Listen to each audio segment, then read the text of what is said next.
Assalamualaikum warahmatullahi wabarakatuh. Waalaikumsalam warahmatullahi wabarakatuh. Baik, Ibu akan membahas soal pada penugasan kemarin, yaitu soal nomor ketiga. Soal nomor kedua yang dikerjakan atau ditugaskan kemarin, yaitu soalnya ini, berapakah massa garam dapur yang harus dilarutkan ke dalam 1 ton air agar larutan tidak membeku pada suhu min 5 derajat Celcius. Jadi ini salah satu contoh dari penerapan sifat koligatif dalam kehidupan sehari-hari, di mana sebelum kita membahas soal ini, saya akan mengulangi bahwa sifat koligatif larutan itu ada 4 ya. Pertama itu penurunan tekanan uap jenuh larutan. Yang kedua, penurunan titik beku larutan. Ini soal tentang penurunan titik beku larutan ya. Yang ketiga tentang kenaikan titik didih larutan, dan yang keempat adalah tekanan osmotik. Nah, kenapa Ibu pilih soal ini di antara keempat soal yang ditugaskan kemarin? Karena ini soal yang paling banyak kelirunya di antara kalian yang menjawab.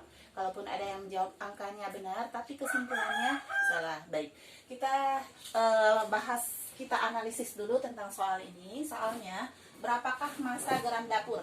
Ya, jadi garam dapur.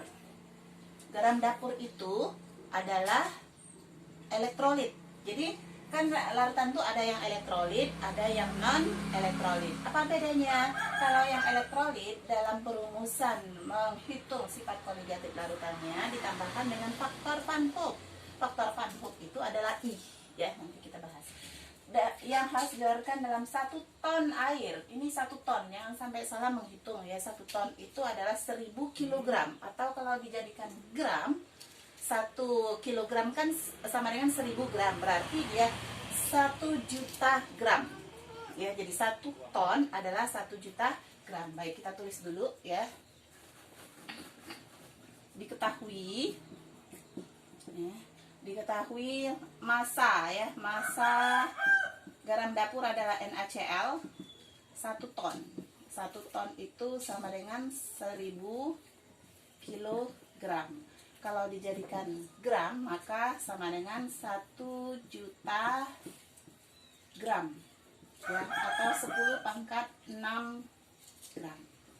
Agar larutan tidak membeku pada suhu min 5 derajat Celcius ya. Jadi dianggap pada suhu min 5 derajat Celcius, kita dalam perhitungan dianggap membeku saja dulu ya. Yang membeku berarti TF ya, TF titik beku larutan, F-nya freezer ya, temperatur freezer.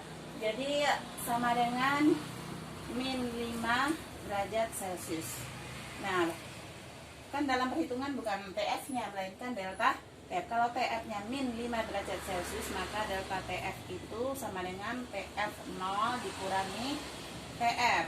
TF untuk air, tekanan titik beku air itu 0 derajat Celcius dikurangi dengan min 5. Jadi 5 derajat Celcius. Kemudian agar tidak membeku pada suhu min 5, KF-nya ada. KF-nya itu adalah tetapan titik beku molar larutan ya. Untuk titik beku molar larutan yang pelarutnya air, diketahui dari soal itu sama dengan 1,86 derajat Celcius per molal ya. M-nya adalah molar. Ini 1,86 mR ya, mR NaCl 23 tambah 35,5 sama dengan 58,5. Terus alpha. Alpha ini untuk apa? Alpha inilah yang dicantumkan dalam tetapan Van Hoff ya.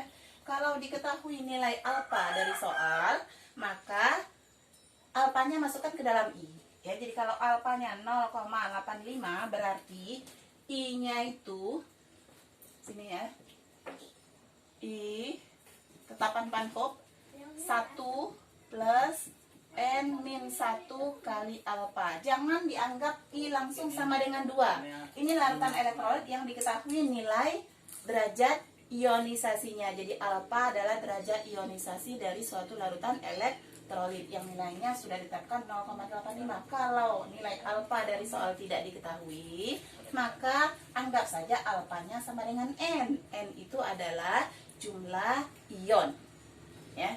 Nah, tapi karena alfanya ada, ya masukkan dalam soal, dalam rumus. Jadi 1 ditambah N-nya sekali lagi adalah jumlah ion dari NaCl. NaCl terion jadi Na plus dan Cl min. Berarti N sama dengan 2 dikurang 1 kali alfa. Jadi 1 plus alfanya adalah 0,85. Berarti I sama dengan 1,85. 1,85. Baik, langsung masukin ke dalam rumusan. Yang ditanya adalah massa garam dapur. Massa, berapakah massa garam dapur? Oh ya, ini P bukan M. Ini P pelarut, P air ya. Ah, salah. Jadi yang ditanya massa delta TF sama dengan M kali KF kali I. I-nya ada yang dari sini nanti. Delta TF-nya berapa? 5 sama dengan M-nya diurai. Dari M lah dicari massa NaCl, ya. Massa NaCl-nya di dalam M. Jadi M itu gram. Ini gram saja, ya. Gram per mr kali 1000 per P air ini kali KF kali I, ya. Jadi 5 sama dengan gram yang mau dicari. MR-nya, MR mana nih? 58,5 dikali 1000 per 1 juta, ya, kali KF 1,86 kali I-nya 1,85. Jadi ini bisa disederhanakan ini, ya. Jadi gramnya 5 dikali 58,5 dikali 10 pangkat 3 dibagi 1,86 kali 1,85. Dapatlah gramnya itu massa dari NaCl yang harus dilarutkan supaya tidak membeku itu adalah 85.004 gram. 85.004 gram. Atau ini koma ya, ini bukan koma, titik. 85.004 gram atau dibulatkan menjadi 85 kilogram, ya. Nah,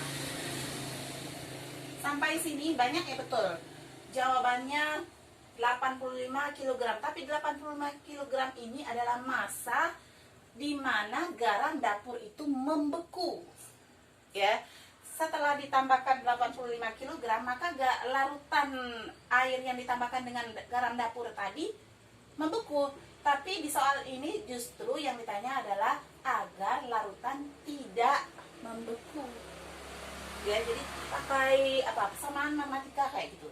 Ya, jadi kalau mulai 85 kg ke atas 85, 86, 87 dan seterusnya, dia akan membeku. Yang tidak membeku adalah kurang dari 85 kg. Jadi massa garam atau NaCl supaya tidak membeku itu adalah supaya tidak beku adalah kurang dari 85 kg. Ya, jadi jawabannya massa garam dapur yang harus dilarutkan ke dalam 1 ton air supaya larutan itu tidak membeku adalah kurang dari 85 kg. Kalau 85 kg beku, apalagi kalau lebih dari 85 kg. 1 kg tidak membeku, 10 kg tidak membeku. Batasannya adalah 85 kg ke bawah, ya. Jadi kurang dari 85 kg. Semoga mengerti, semoga paham. Ini pembahasan soal nomor 3, ya. Demikian.